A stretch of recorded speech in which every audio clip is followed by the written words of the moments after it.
결국 국가수에서도 이런 것들을 통해서 검증을 해서 다르다라는 결론이 나왔기 때문에 결국 유서가 대필되었다. 이런 그 검찰의 주장을 뒷받침하는 단서가 됐고요. 자, 그 이후에 사건이 어떻게 전개되는지 우리가 또 한번 살펴보도록 하겠습니다.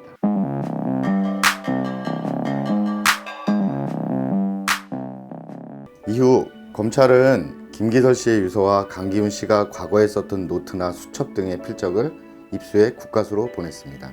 그리고 국가수에서는 검찰이 보내온 두 필적이 일치한다는 결론을 내리게 됩니다.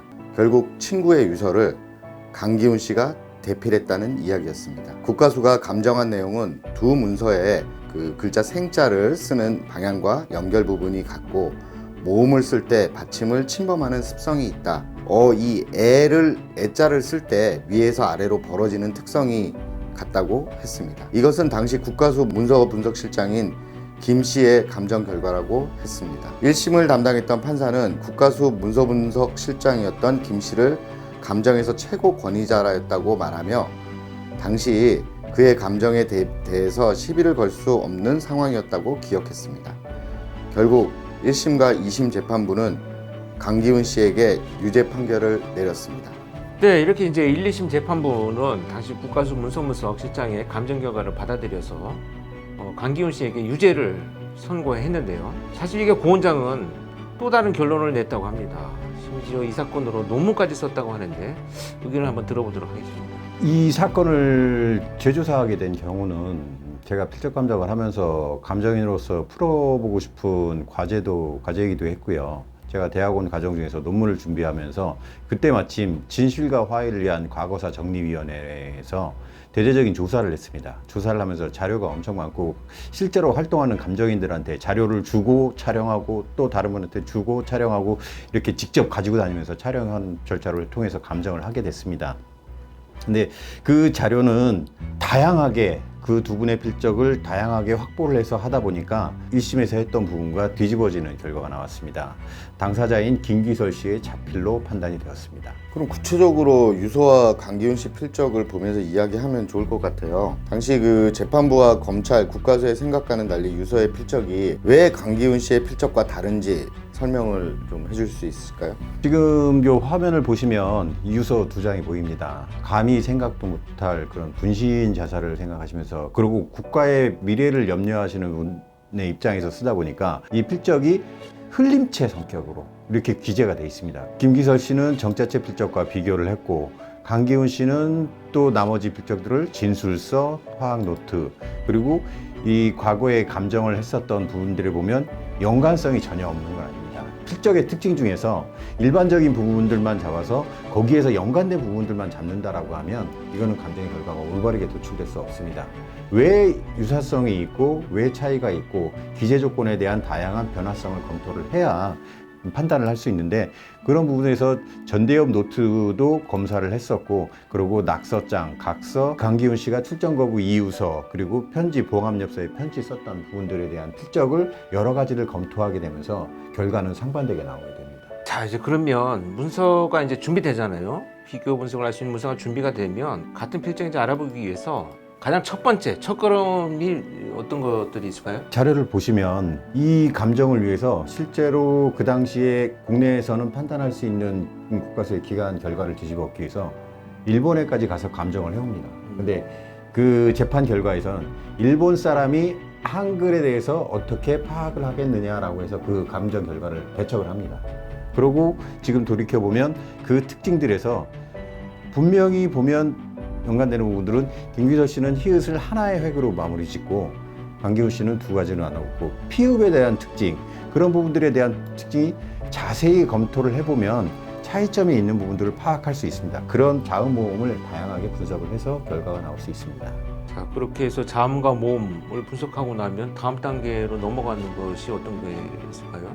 그게 이제 자음과 모음을 썼을 때 얼마만큼 그 자음과 모음의 통계치를 다 분석을 해서 이 습성이 얼마만큼 일관성이 있게 나타나느냐 한 번에 히읗을 20번을 그렇게 썼는데 한 번을 갖고 그 사람의 특징이라고 판단하기에는 오류를 범할 수 있기 때문에 그만큼의 빈도에 따라서 그 사람이 갖고 있는 항상성의 범주에 해당하는지 우리는 그것을 꼼꼼히 들여다봐야 됩니다. 그 강문서에 지금 자음 모음 이렇게 말씀하셨는데 그 자음 모음 말고 그 기타 뭐 어떤 형태라든지 이런 부분도 저희들이 분석을 하죠. 여기 출정 거부 이유서나 봉합엽서를 보시면 이 제가 내린 결론은 강기훈 씨가 유서를 대필했을 때 확률은 극히 적은, 그러니까 저희가 통상적으로 감정을 할 때 변화성이나 그런 부분을 감안했을 때 70% 이상의 연관성이 있든가 70% 이상의 차이점이 나타났는데 그런 퍼센테이지를 논하기에 너무 부족한, 그렇기 때문에 동일인의 필적은 아니다, 저는 그렇게 판단을 하고 있습니다. 예, 참 복잡한 사건입니다. 그리고 굉장히 정치적인 문제가 개입이 된 것 같고요. 어찌됐건 자, 그렇다면 고원장 원장의 그 검증대로라면 그리고 강기훈 씨는 2심 이후에 진행된 대법원 판단에서 당연히 풀려났어야 합니다. 어떤 결과가 나오고 있나요?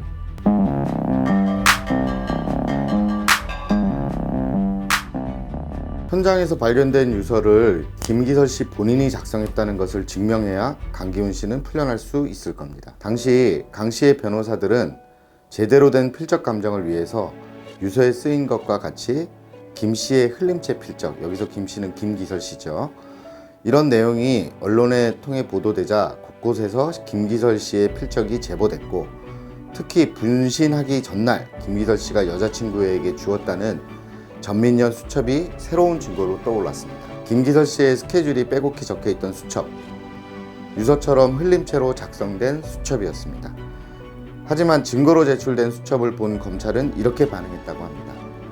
검찰이 말하기로는 강기훈 씨가 미리 전민년 수첩을 써놓고 김기설 씨가 쓴 것으로 조작했다. 김기설 씨가 여자친구에게 찢어줬다는 종이의 절단면과 증거로 제출된 수첩의 절단면이 서로 맞지 않는다는 이유를 대면서 말입니다. 하지만 수첩에는 강기훈 씨가 조작했다고 하기 힘든 내용이 들어 있었습니다. 김기설 씨가 아니라면 알 수 없는 사생활 같은 것 말입니다.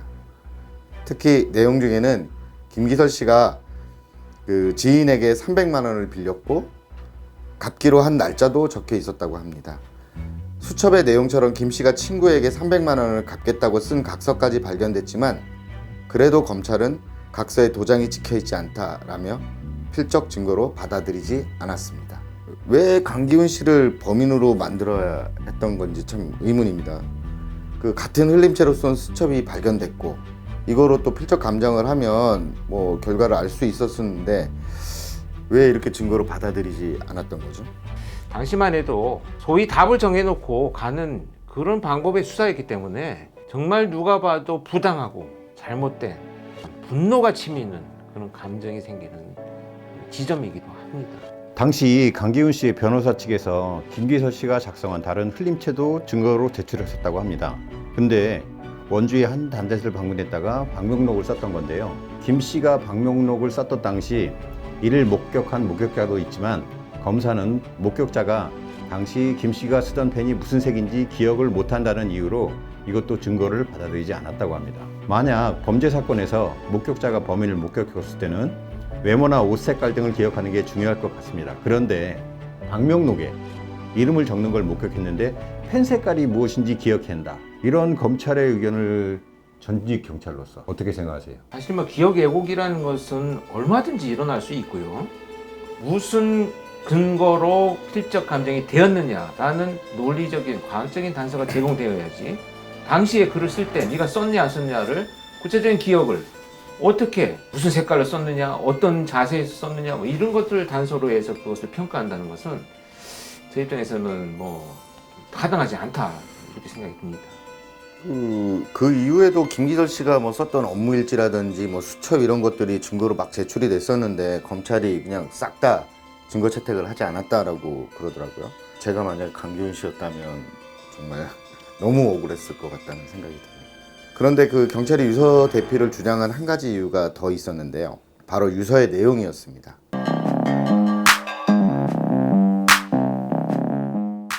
당시 검찰이 제출한 공사장의 일부를 보면 김기설은 1982년 경기도 파주군 광탄면 소재의 광탄종합고등학교에 1년을 중퇴한 학력의 소유자로서 지식과 문장력이 부족함에도 라고 적혀 있었습니다.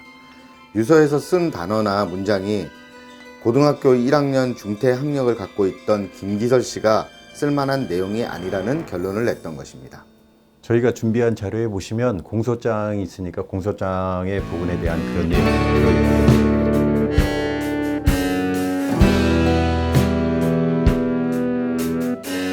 유서의 내용인지 유서의 내용이 뭔지 그걸 한번 좀 볼까요? 중요한 부분을 읽으면 단순하게 전역운동의 도화선이 되고자 함이 아닙니다. 역사의 이정표가 되고자 함은 더욱이 아닙니다. 아름답고 맑은 현실과는 다르게 슬프게 아프게 살아가는 이 땅의 민중을 위해 무엇을 해야 할까 하는 고민 속에 얻은 결론이겠지요. 권 교수님, 그 범죄 사건에서 이제 범죄자들을 많이 범죄자들의 진술서 이런 것도 분석 많이 하시잖아요. 이 유서의 내용과 검찰이 고등학교 1학년 중퇴자가 할 수 없다 이런 내용이 과연 이게 타당한 걸까요?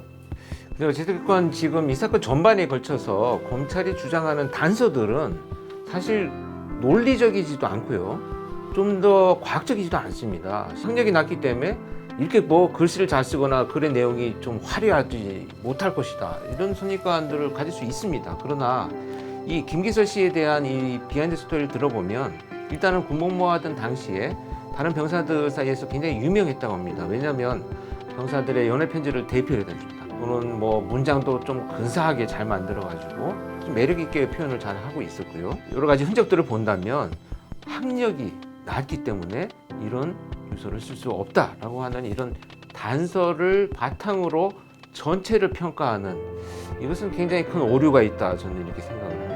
일단 그 학력과 그 필적이 전혀 무관하다 이렇게 보기는 사실 조금 어려운 부분도 있습니다. 왜냐하면 글자를 모르는 사람이 어떤 글자를 보고 따라 쓴다면 글자를 글자처럼 쓰는 게 아니고 무슨 기호를 이렇게 쓰듯이 필순도 달라질 것이고 이렇게 작성되는 경우들이 간혹 있습니다. 그렇지만 이런 건 굉장히 특이한 케이스죠. 필적은 보통 어떻게 본인의 고유한 습성을 가지게 되냐 그러면 이제 글자를 배우고 또 우리 어렸을 때 이렇게 사각형으로 된 그 줄쳐진 곳에다가 글자를 쓰는 연습도 하고 또 글을 많이 쓰게 노트 필기를 한다든지 이런 경우들로 하면서 자연스럽게 고유한 자기의 필적이 생기게 되는 것입니다.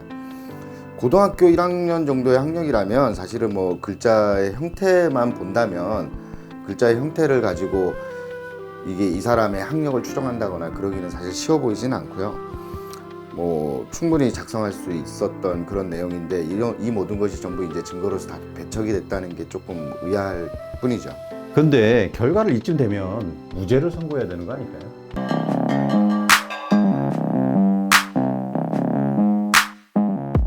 당시 대법원 판사가 판결 이후에 한 방송사와 인터뷰에서 했던 말인데요. 국가수 감정이 그렇게 나왔다. 그러면 그것을 채택할 수밖에 없지 않느냐 이런 이야기를 했고요. 결국 국가수 감정 결과대로 강기훈 씨는 대법원에서까지 유죄 판결을 받게 됩니다. 그리고 징역 3년에 자격정지 1년 6개월을 선고받고 교도소에서 복역을 하게 되죠. 심지어 대법원 재판 당시 사건의 필적을 감정했던 국가수 문서감정 실장인 김 씨가 다른 사건에서 뇌물수수와 허위감정 이런 문제로 고발까지 돼서 재판을 받고 있었는데도 불구하고 재판부는 그 감정 결과를 그대로 받아들였던 사실이 있습니다. 결국 감 씨는 3년을 복역하고 세상으로 나왔습니다. 하지만 세상은 누구도 그에게 싸늘한 시선을 멈추지 않았습니다. 재판 결과를 믿던 사람들은 그에게 친구를 죽음에 몰아넣은 파렴치한 사람으로 낙인을 하고요. 손가락질을 했던 것이죠. 강 씨는 이렇게 자신의 어린 딸에게 교도소에 갔다 온 아빠라는 사실을 부끄럽지 않다고 이야기했다고 합니다. 하지만 진실을 위해서 더 싸우지 않았다면 그것은 부끄러울 수 있는 것이다 라는 소신을 굽히지 않았다고 합니다. 2007년 진실과 화해를 위한 과거사 정리위원회에서 강 씨의 사건을 결국 재조사하게 됩니다. 유서와 김기설의 필적은 동일하다. 유서와 강기훈의 필적은 상이하다. 그리고 이런 결과와 새로운 증거를 제출한 끝에 2014년 드디어 재심이 열렸고요. 일명 강기훈 유서 대필 사건이 벌어진 지 무려 24년 만 2015년에 대법원으로부터 그는 무죄를 선고받게 됩니다. 참 기나긴 24년에 걸쳐서 진실을 찾게 되었습니다. 진실을 찾는 과정 중에서 당사자가 겪었던 아픔이나 희생이라는 건 저희를 다시 뒤돌아보게 되는 것 같고요. 그런데 이렇게 다시 들어보니까 어떠세요? 뭐 지금이라도 어쨌든 좀 밝혀져서 다행이다 생각할 수 있지만 뭐 그 당사자인 강기훈 씨 같은 경우에는 얼마나 답답하고 그랬겠습니까? 근데 이 사건으로 뭐 이 관여했던 분들, 뭐 당시에 검찰에 계셨던 분들이라든지 재판에 관여했던 분들이 아무도 처벌을 받지 않았죠. 저는 좀 그런 부분이 오히려 더 문제가 있지 않을까 이렇게 생각하고 있습니다. 그렇습니다. 동의합니다. 억울한 누명을 쓰고 24년을 살았다. 그러나 진실이 밝혀졌다. 이것만으로 우리가 이 사안을 그냥 간과해 버린다면 이런 일이 또다시 일어나지 않는다라는 아무런 보장이 없습니다. 그 1991년 이후에도 이런 뭐 억울한 사건들이 꽤 있죠. 뭐 범인이 조작된다든지 이런 사건들이 있는데 뭐가 도대체 문제일까요? 당시만 해도 많은 개인에 대한 분석 근거나 자료가 있음에도 불구하고 하나의 답을 만들어 놓고 그것을 지향하고 수사를 전개했다라고 하는 이런 그 파렴치한 안타까움들은 다시는 일어나지 않아야겠다. 저는 이런 뼈저린 교훈을 얻는 사건이다. 이렇게 그 말씀을 드릴 수가 있겠습니다.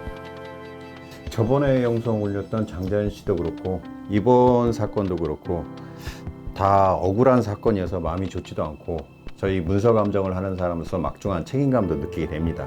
다음 사건은 좀 안 억울한 그런 사건이었으면 좋겠습니다. 근데 사실 뭐 제가 30년 동안 근무하면서요 억울하지 않은 사건은 없어요. 말 나온 김에 두 분이 이제 그 어떤 사건을 할지 또 구독자분들께 어떤 사건을 전해드릴지 이야기를 한번 하고 마치죠. 이야기를 한번 하고 마칩시다. 그러면 다음 사건은 여러분들께서 전 다른 데서 들어보지 못했던 이런 사건에 대한 우리가 뭐 몇 가지 사안들, 쟁점 사안들을 한번 이렇게 쭉 설치를 해봤는데요. 이 편들을 보시면서 다음 사건은 좀 어떤 것을 했으면 좋겠다. 이런 것이 있으면 좋아요, 구독과 함께 댓글을 남겨주신다면 저희가 성실히 준비해서 또 여러분들 찾아뵙도록 하겠습니다. 이만 마치겠습니다. 고맙습니다. 감사합니다.